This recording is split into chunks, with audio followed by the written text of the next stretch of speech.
Saudara, ada kesamaan yang ditemukan pada kasus kematian ayah dan anak di Koja, Jakarta Utara dengan dua kasus kematian sebelumnya di Cinere dan Kalideres. Para korban cenderung tertutup dan menarik diri dari lingkungan sekitar.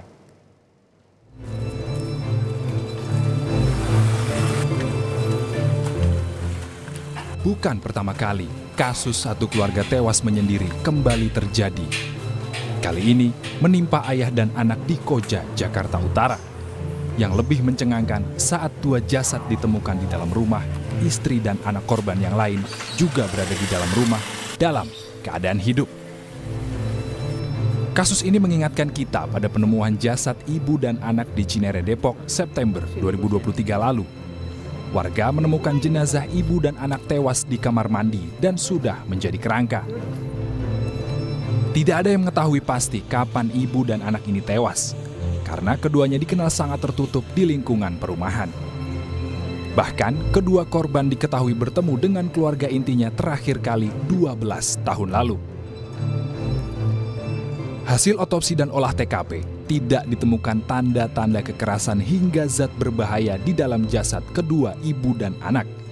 Sementara hasil olah TKP polisi juga tidak menemukan ada sidik jari dan DNA lain di lokasi. Hasil otopsi diduga ibu dan anak ini meninggal dunia karena kekurangan oksigen.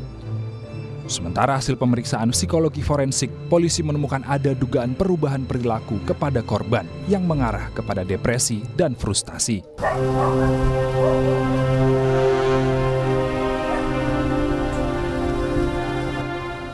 Kasus kematian tidak wajar satu keluarga juga terjadi di Kalideres, Jakarta Barat, November 2022 lalu.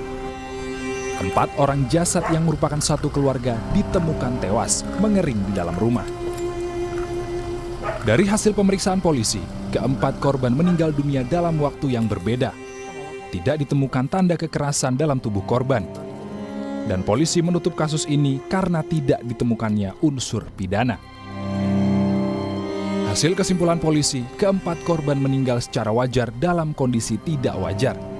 Hasil pemeriksaan dokter forensik, keempat korban meninggal dunia karena penyakit yang telah diderita sejak lama.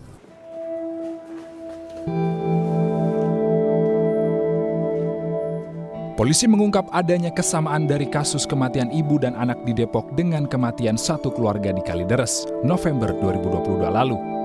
Para korban sama-sama dikenal sebagai keluarga yang tertutup dan cenderung menarik diri dari masyarakat. Diduga mereka sengaja berdiam diri hingga meninggal dunia di dalam rumah. Deduktif ke tetangga-tetangga dan juga keluarga inti, ternyata memang ini keluarga cukup tertutup.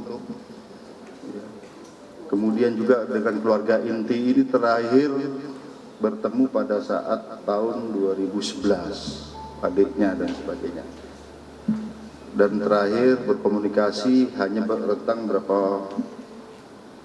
bulan yang lalu. Jadi memang ini hampir sama dengan kejadian Kalideres, dengan keluarga inti jauh. Kemudian anaknya ini juga belum menikah, sama seperti Kalideres, umur 38 tahun belum menikah.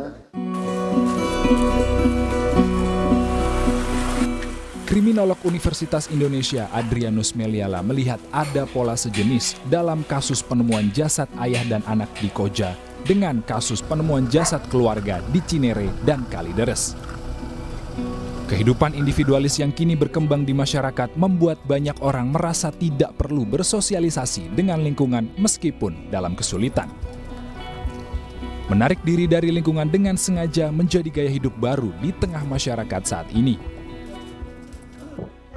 Kita sekarang memang dididik untuk hidup sendiri ya, hidup stand alone gitu, dan kalau kemudian ada apa-apa maka kita tanggung sendiri akibatnya. Sebagai contoh misalnya ada beberapa kasus di Jakarta ini di mana orang meninggal di apartemen tinggal sendirian dan kemudian baru ketahuan setelah baunya kemana-mana begitu ya. Nah itu pada konteks strata yang lebih atas. Nah pada strata yang lebih bawah, demikian juga yang tinggal di perumahan yang ada di tanah, maka situasinya sama, tidak mau bergaul dengan orang lain, tidak mau memutus komunikasi dengan orang lain, dan kalau ada apa-apa ya begini nih situasinya, ironis dan mengenaskan. Ini pilihan ya, memilih kehidupan yang mundur itu pilihan, dan kalau memang misalnya pilihan itu memang pilihan yang sehat, sebagai contoh misalnya para rahib yang melakukan kegiatan kontemplasi ya, mundur dari kesibukan, itu tentu sehat.